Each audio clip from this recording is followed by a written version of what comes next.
change in the color of the light usually called me in the morning.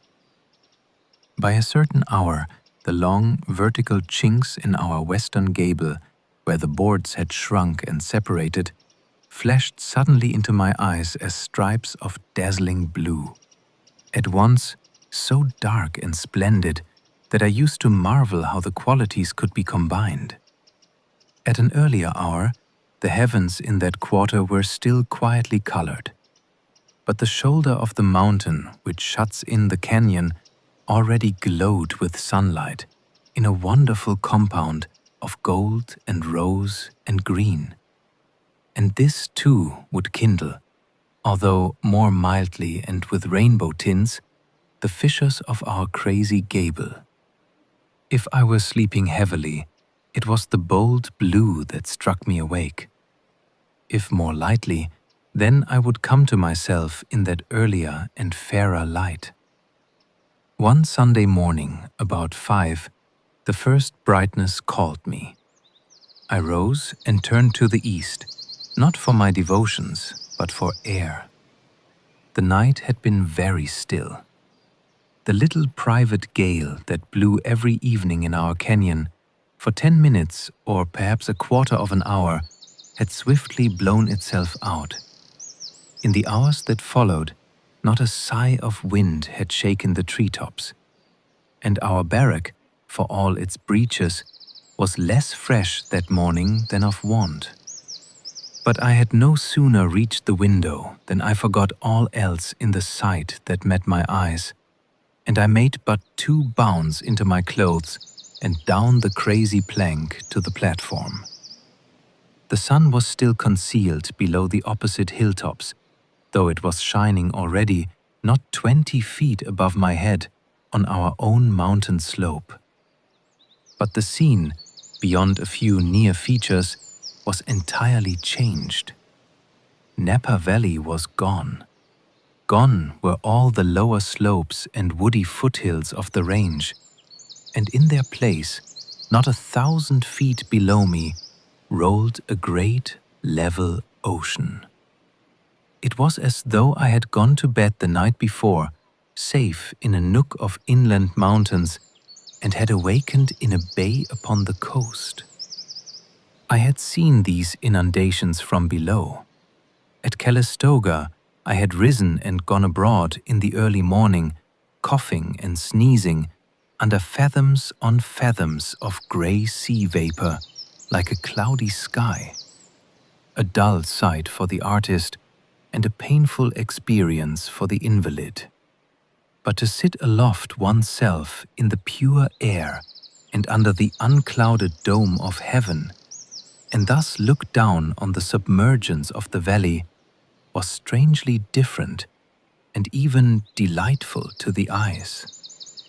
Far away were hilltops like little islands. Nearer, a smoky surf beat about the foot of precipices and poured into all the coves of these rough mountains. The color of that fog ocean was a thing never to be forgotten. For an instant, among the Hebrides, and just about sundown, I have seen something like it on the sea itself.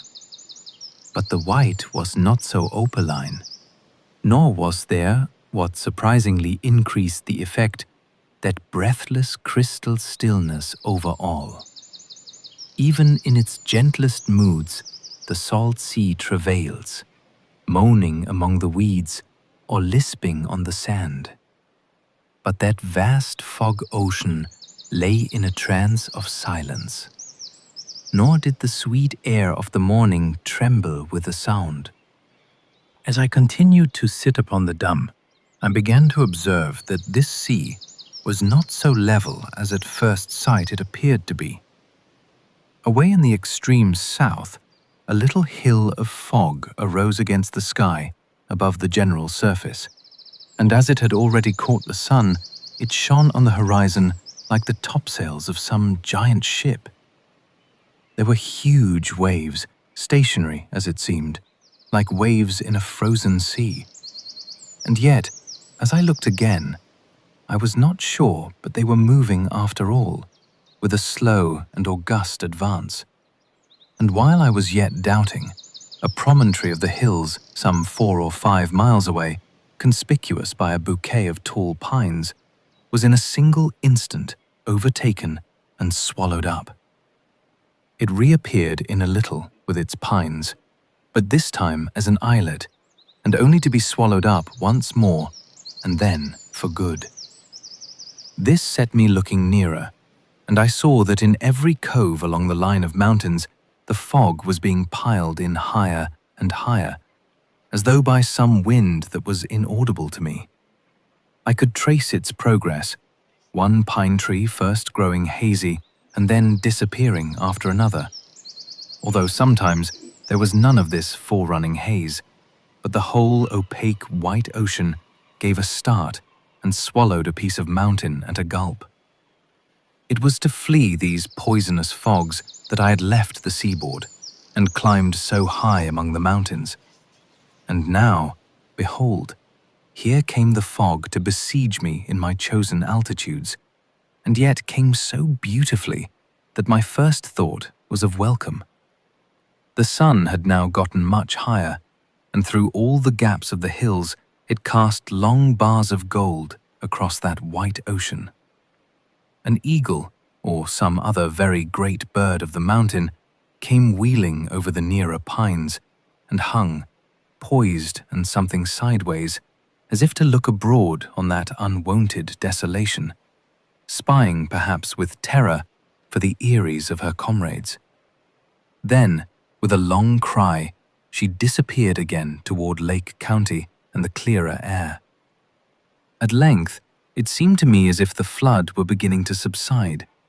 The old landmarks, by whose disappearance I had measured its advance, here a crag, there a brave pine tree, now began, in the inverse order, to make their reappearance into daylight. I judged all danger of the fog was over. This was not Noah's flood. It was but a morning spring, and would now drift out seaward whence it came.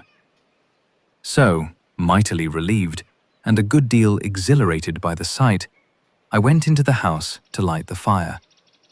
I suppose it was nearly 7 when I once more mounted the platform to look abroad. The fog ocean had swelled up enormously since last I saw it, and a few 100 feet below me, in the deep gap where the toll house stands and the road runs through into Lake County, it had already topped the slope and was pouring over and down the other side like driving smoke. The wind had climbed along with it, and though I was still in calm air, I could see the trees tossing below me, and their long, strident sighing mounted to me where I stood. Half an hour later, the fog had surmounted all the ridge on the opposite side of the gap, though a shoulder of the mountain still warded it out of our canyon. Napa Valley and its bounding hills were now utterly blotted out. The fog, sunny white in the sunshine, was pouring over into Lake County in a huge, ragged cataract, tossing treetops appearing and disappearing in the spray. The air struck with a little chill and set me coughing. It smelt strong of the fog, like the smell of a washing house, but with a shrewd tang of the sea salt. Had it not been for 2 things, the sheltering spur which answered as a dike, and the great valley on the other side, which rapidly engulfed whatever mounted, our own little platform in the canyon must have been already buried 100 feet in salt and poisonous air. As it was, the interest of the scene entirely occupied our minds. We were set just out of the wind and but just above the fog. We could listen to the voice of the one as to music on the stage. We could plunge our eyes down into the other as into some flowing stream from over the parapet of a bridge. Thus we looked on upon a strange, impetuous, silent, shifting exhibition of the powers of nature, and saw the familiar landscape changing from moment to moment like figures in a dream. The imagination loves to trifle with what is not. Had this been indeed the deluge, I should have felt more strongly, but the emotion would have been similar in kind. I played with the idea, as the child flees in delighted terror from the creations of his fancy. The look of the thing helped me, and when at last I began to flee up the mountain, it was indeed partly to escape from the raw air that kept me coughing, but it was also part in play. As I ascended the mountainside, I came once more to overlook the upper surface of the fog, but it wore a different appearance from what I had beheld at daybreak. For, first, the sun now fell on it from high overhead, and its surface shone and undulated like a great moorland moor country, sheeted with untrodden morning snow. And next, the new level must have been 1,000 or 1,500 feet higher than the old, so that only 5 or 6 points of all the broken country below me still stood out. Napa Valley was now one with Sonoma on the west. On the hither side, only a thin, scattered fringe of bluffs was unsubmerged, and through all the gaps, the fog was pouring over like an ocean into the blue, clear, sunny country on the east. There it was soon lost, for it fell instantly into the bottom of the valleys, following the watershed, and the hilltops in that quarter were still clear-cut upon the eastern sky. Through the Tollhouse Gap and over the near ridges on the other side, the deluge was immense. A spray of thin vapor was thrown high above it, rising and falling, and blown into fantastic shapes. The speed of its course was like a mountain torrent. Here and there, a few treetops were discovered, and then whelmed again. And for 1 second, the bough of a dead pine beckoned out of the spray like the arm of a drowning man. But still the imagination was dissatisfied, still the ear waited for something more. Had this indeed been water, as it seemed so to the eye, with what a plunge of reverberating thunder would it have rolled upon its course, disemboweling mountains and deracinating pines. And yet, water it was, and seawater at that. True Pacific billows, only somewhat rarefied, rolling in mid-air among the hilltops. I climbed still higher, among the red, rattling gravel and dwarf underwood of Mount St. Helena, until I could look right down upon Silverado and admire the favored nook in which it lay. The sunny plain of fog was several hundred feet higher. Behind the protecting spur, a gigantic accumulation of cottony vapor threatened, with every second, to blow over and submerge our homestead. But the vortex setting past the toll house was too strong, and there lay our little platform in the arms of the deluge, but still enjoying its unbroken sunshine. About 11, however, thin spray came flying over the friendly buttress, and I began to think the fog had hunted out its Jonah after all. But it was the last effort. The wind veered while we were at dinner, and began to blow squally from the mountain summit, and by 1:30, all that world of sea fogs was utterly routed, and flying here and there into the south in little rags of cloud.